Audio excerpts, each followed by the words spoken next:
Falhar é frustrante, principalmente quando você se sente injustiçado pelo acaso. Você está tranquilo, jogando Baldur's Gate 3, seu personagem tem 95% de chance de acertar o golpe final no inimigo que já te matou mais de 5 vezes. Você aperta o botão e erra. Você acaba de ser vítima da aleatoriedade, ou como nós game devs chamamos, RNG. Mas a verdade é que a aleatoriedade nos jogos vai muito além de simplesmente acertar ou errar uma ação. Existem vários tipos de aleatoriedade que moldam completamente a nossa experiência, e o mais interessante é que muitas vezes nem sabemos que eles estão lá. Eu sou Luiz Proença e hoje a gente vai explorar os 3 tipos fundamentais de aleatoriedade que moldam a forma como jogamos, pensamos e contamos histórias em videogames. O primeiro tipo de aleatoriedade em jogos é o mais óbvio e reconhecível, a aleatoriedade mecânica. É quando o jogo rola dados virtuais para determinar o resultado de uma ação. É quando uma ação tem chances calculadas de sucesso ou fracasso. Isso pode ser visto desde RPGs como Dragon Quest, onde um ataque tem 90% de chance de acertar, até jogos de cartas como Hearthstone, Magic ou Uno, onde o que vem na sua mão depende totalmente da sorte. Mas se existem esses casos frustrantes, como em Baldur's Gate ou uma mão ruim de cartas, por que tantos jogos usam aleatoriedade mecânica? Por que não fazer tudo simplesmente certeiro, onde você seleciona uma ação e o resultado é sempre garantido?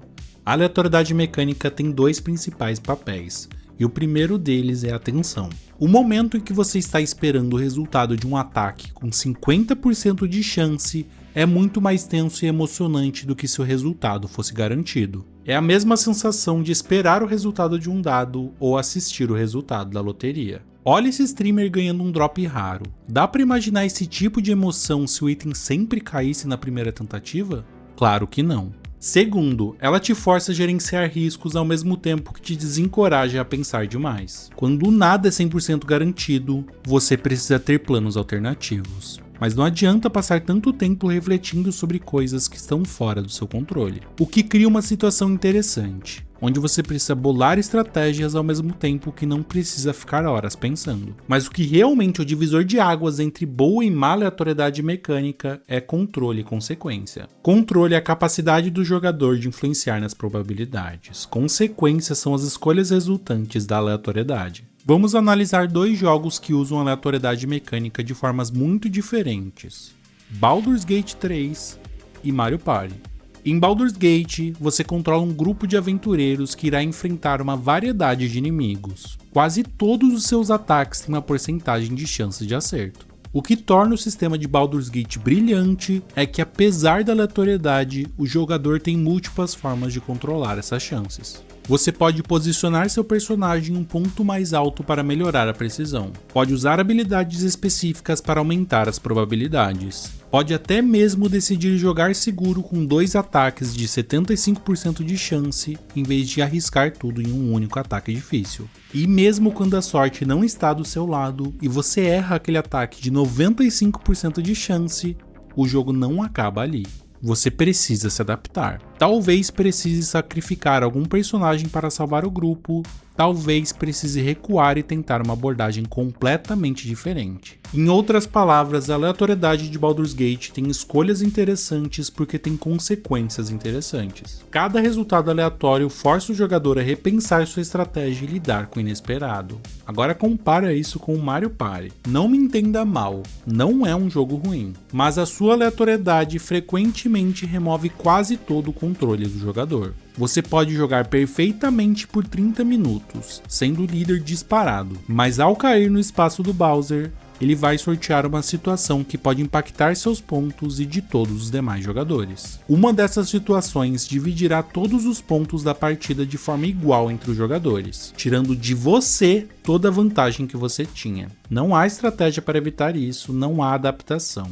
É simplesmente azar. E é por isso que a aleatoriedade mecânica pode ser tão divisiva. Quando bem implementada, como em Baldur's Gate, Slay the Spire ou XCOM, ela cria momentos de tensão que exigem adaptação estratégica. Já quando é mal implementada, como em certos aspectos de Mario Party ou em loot boxes com chances microscópicas, ela se torna uma fonte de frustração que faz os jogadores sentirem que suas habilidades e decisões são irrelevantes.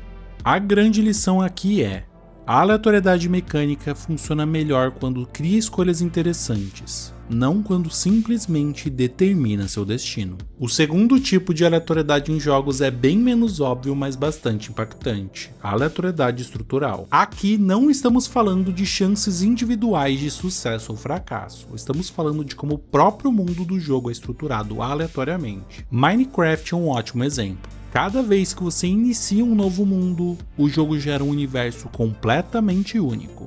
As montanhas, cavernas, vilas. Tudo é criado proceduralmente, seguindo regras, mas com elementos aleatórios que garantem que nenhum mundo seja exatamente igual ao outro. Esse tipo de aleatoriedade é o coração de roguelikes e roguelites, gêneros que explodiram em popularidade na última década. Em jogos como Hades, The Binding of Isaac ou Dead Cells. Cada run apresenta salas organizadas de forma diferentes e inimigos em novas posições e recompensas distintas. Existem dois objetivos para a aleatoriedade estrutural em jogos, e o primeiro deles é a rejogabilidade quase infinita. Se cada partida é estruturalmente diferente, você nunca está realmente jogando o mesmo jogo duas vezes. Segundo, ela força constante adaptação. Você não pode memorizar um caminho ideal.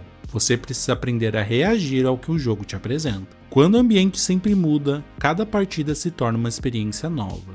Você não está apenas memorizando um caminho predefinido, você está improvisando, adaptando e descobrindo.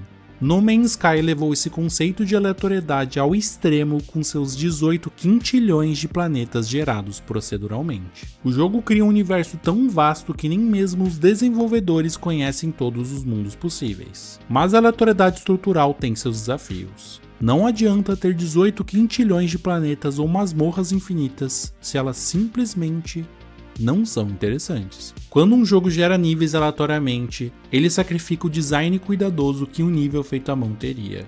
É o clássico dilema de qualidade versus quantidade.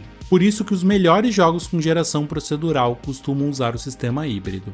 Partes feitas à mão que são combinadas e organizadas de forma aleatória. Dead Cells tem dezenas de salas projetadas manualmente, mas a ordem que elas aparecem e como se conectam muda a cada partida.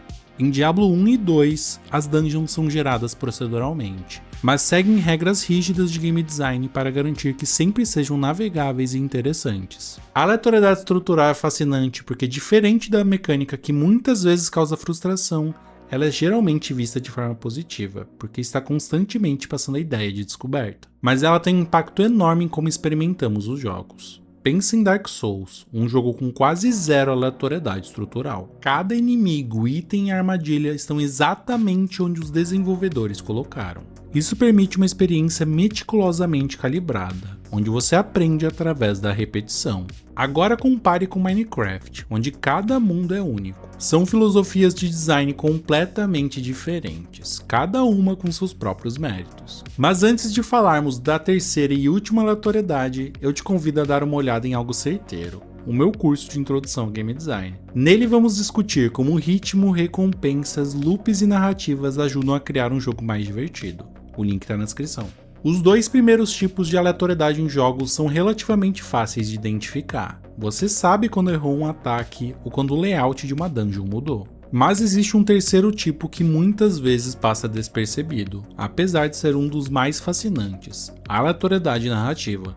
A aleatoriedade narrativa ocorre quando eventos imprevisíveis não apenas afetam a gameplay, mas criam histórias emergentes. Narrativas únicas que surgem da interação entre as mecânicas do jogo e as escolhas do jogador. Um exemplo perfeito é Mount & Blade 2. Você começa como um cara qualquer, sem tropas e nenhuma reputação. Mas a forma como a sua história se desenrola é imprevisível. Talvez você vire um líder de uma pequena caravana e lute bravamente ao lado de um reino, e depois seja traído por ele. Talvez você se case com uma nobre apenas para ser capturado e envergonhado na guerra seguinte. Talvez o seu irmão morra em combate e um prisioneiro ganhe sua confiança a ponto de se tornar seu general. Nenhum desses eventos são justos ou injustos no sentido tradicional de gameplay. Eles simplesmente acontecem. E é isso que torna esse tipo de jogo não só um agrupamento de sistemas, mas uma máquina de contar histórias. Pergunte a qualquer jogador de Mount & Blade sobre sua partida, e eles não vão te contar sobre mecânicas ou sistemas. eles vão te contar uma história. Esse é o poder da aleatoriedade narrativa. Ela transforma jogos em geradores de histórias pessoais e únicas. E talvez o exemplo mais puro disso seja os jogos de RPG de mesa como Dungeons & Dragons, onde o rolar de dados literalmente determina o destino de personagens que os jogadores passaram meses ou anos desenvolvendo. Então, o que aprendemos sobre aleatoriedade em jogos? A aleatoriedade mecânica cria tensão e decisões baseadas em risco, mas pode frustrar quando mal implementada.